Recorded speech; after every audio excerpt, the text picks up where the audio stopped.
All right, so in today's episode, we're gonna be working on my 81 Trans Am. Bought a 408 stroker for it. We're gonna be pulling the Olds 455 out. I met somebody the other day that has an Olds Cutlass with a 403 that just blew up. It was just so random that I met him and we were talking. I told him that I was putting the 408 stroker in my 81 Trans Am and I had a Olds 455 that I was pulling out. His eyes kind of lit up and I was like, do you want an Olds 455?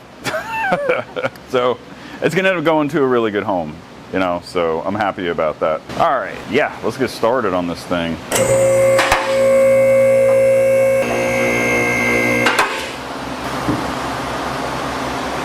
Okay, first thing we gotta do is pull transmission out of this thing, so we'll get started doing that. All right, let's get this transmission out.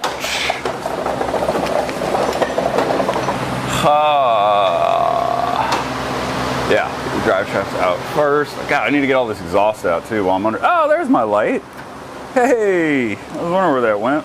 How much is this? Good Lord, I gotta take so much of this out. Realistically, probably pop the exhaust out while I'm here. Will it be easier to just, nah, doesn't really matter.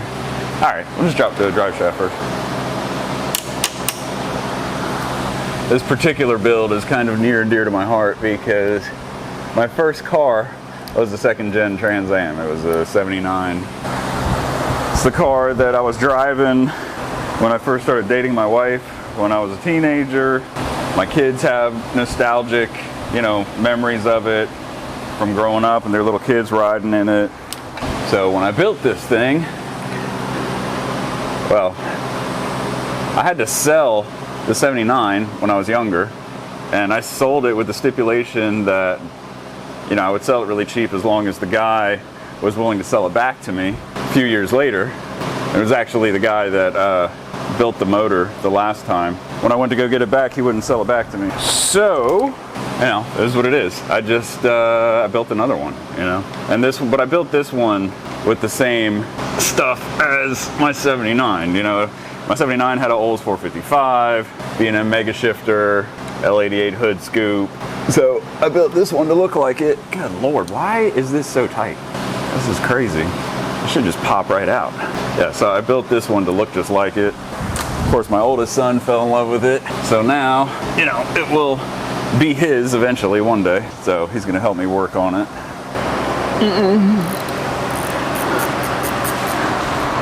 And you may be asking, like, well, why don't you keep it original, you know, everything like your first one? I mean, when I built my first one, I was a kid. Literally a kid. You know, I didn't have a lot of money. I was a teenager. Like every cent that I made working crappy jobs paid for all the parts and to have the motor rebuilt and everything. But the reality is that I've had a lot of carbureted cars.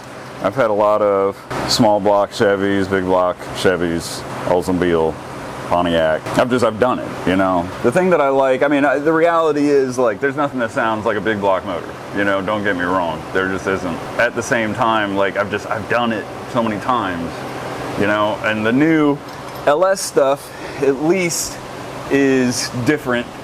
And there's there's a lot of technology, the Holley Terminator X setup, and, you know, now that I'm starting to get into all that stuff, I want to do it in this and just make it more fun to work on, you know, learning more stuff as we go. My 79 was just a high compression, big block. You know, I always wanted to have nitrous or a supercharger, you know, when I was a kid, but couldn't afford it. So that's the route that I want to go with this. You know, one of the other things that, I always hated when I was a kid is that I had a TH400 transmission, which is what I got in here, and you can't take it anywhere, you know? Like once you put a large gear size rear end in it, if you're getting on the interstate, you're at like $4,000, you know, doing 60 miles an hour. You can't really take it anywhere outside of town, you know? You could always get like a gear vendor's overdrive, but that costs as much as a transmission, you know, and has more weight, obviously. You know, the newer version of the TH400, the 4L80, has overdrive and can withstand as much, if not more, than the TH400. So that's the route I'm gonna go. So I'm kind of bringing, you know, my old car into the new times and giving it the things that I always wanted when I was younger. I need to drain the transmission. It should come out right there, approximately. There we go. There are some things I'm gonna have to change. I gotta build the rear end, get a different drive shaft. I have different exhaust. And most of the stuff, I have most of the stuff that I need. How much is in here? Nothing. All right, let's go ahead and drain this thing. Oh, I hate transmission fluid. So much nicer than having to pull the whole freaking transmission cover off. Okay.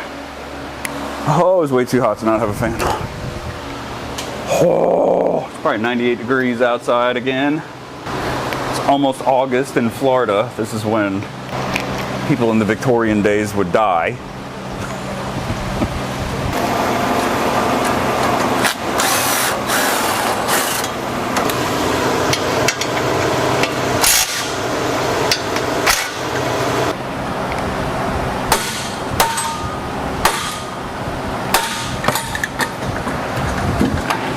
Get off the donut.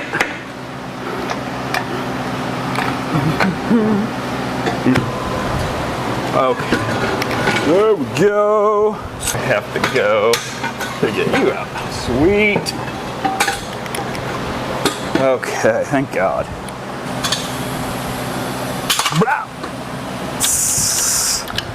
Oh my God, sweat in the eyes. Yeah. Okay. Okay, get off my face. Okay. It'd help if I could see. I can only see like the bottom two bolts with this freaking light that's about to die.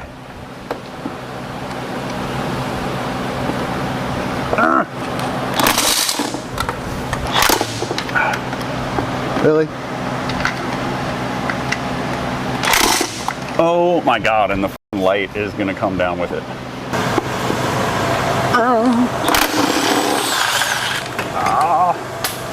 Naturally. What's up? A little bit better on gas? Yeah. So how's it going? Getting there. Comes out. Got it. Yeah. Noted. I literally I drained all the fluid out of this thing. It's still pissing. This is what I'm saying. This is why I hate automatic transmissions.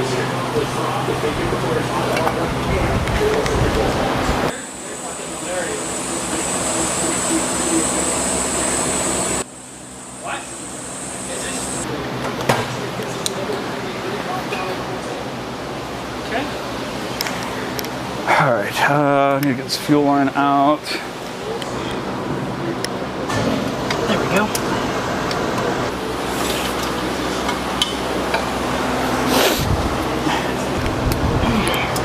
No? This has to be the way, right? It's not the right side. It's this way, right? I loosened it. Towards me. Or was I right? I was. Maybe that's Oh, cool. looky there. And that's got a brain. I will never complain about the headers on a 4th gen again. Ever again? Ever again. It feels like I'm turning this the wrong way. But I'm going left. There may be a nut on the other side. Son of a bitch, I hope not. Now you get to learn to work without looking at it.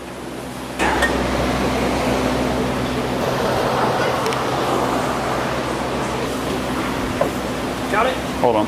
Okay. So walk back, and we'll just lay it on top gently so it doesn't scratch up the paint. Yep. Keep going back. Ready? Right there. Yeah.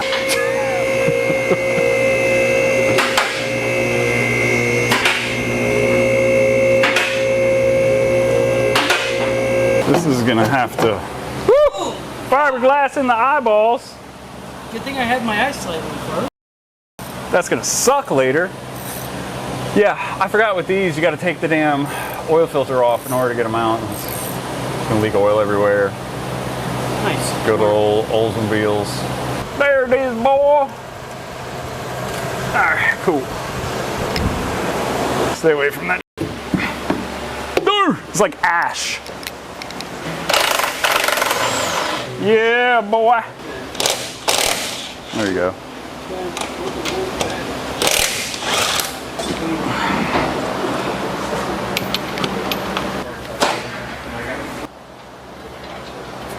So keep going, right there. Okay, hold up. It's still still not clearing yet. Yeah, you're close, but Yeah, let's get that all over the coolant.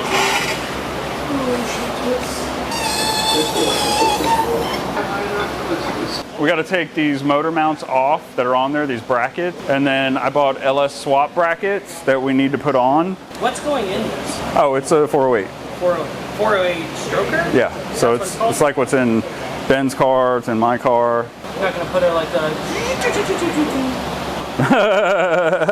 put the Subaru turbo in? Yeah. And then I probably need to put the wheels on it, take it out front, take it outside and just wash the engine compartment out. So we don't want to put a brand new motor in here when it looks like shit, Yeah, I wonder how new it is.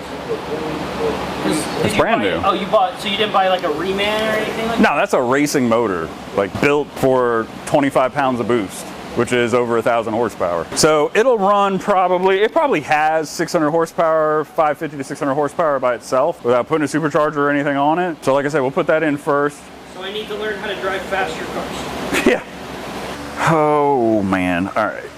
Gotta figure out where I want these mounts to go. So I need to angle this in a way. Here, let's get this up a little bit, let it do its natural. Okay, so phase one, it's in there.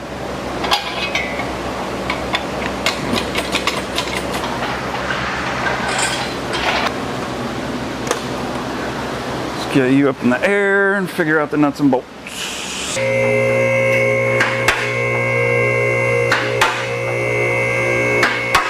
Okay, so we're pretty straight in the tunnel. Realistically, it probably needs to kick back a tiny bit to the left. So we'll take that into consideration when we are tightening the bolts down for the motor mount. But these are stock motor mounts, so they have a lot of play. So basically that's fine where it is. And then we'll adjust it once we put the transmission in there. We'll pull it a little bit, but should be good to go. These things suck so bad.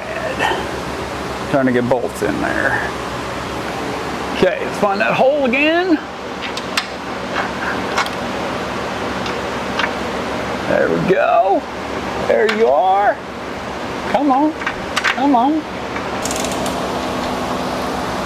Okay, yeah. Yeah, if this thing isn't straight, then we're going down the track sideways. Like, I ain't touching these freaking things again, man. That was a nightmare and a half.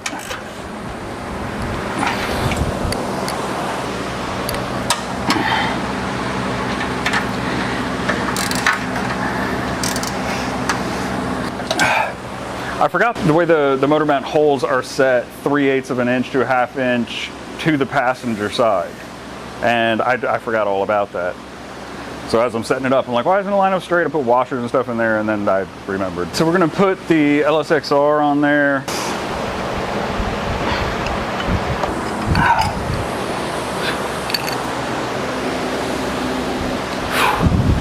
Good Lord, it's hot, man. Don't move to Florida.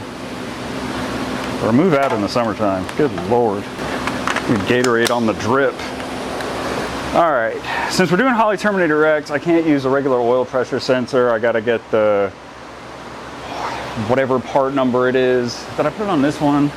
Or was it just on the 01? Now it's on this one too.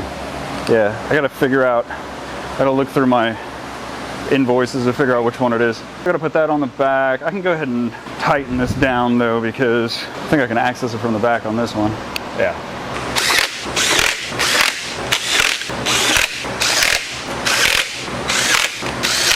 Ooh, battery's dying. Battery's dying. Let's put the Motion Raceworks valve covers on.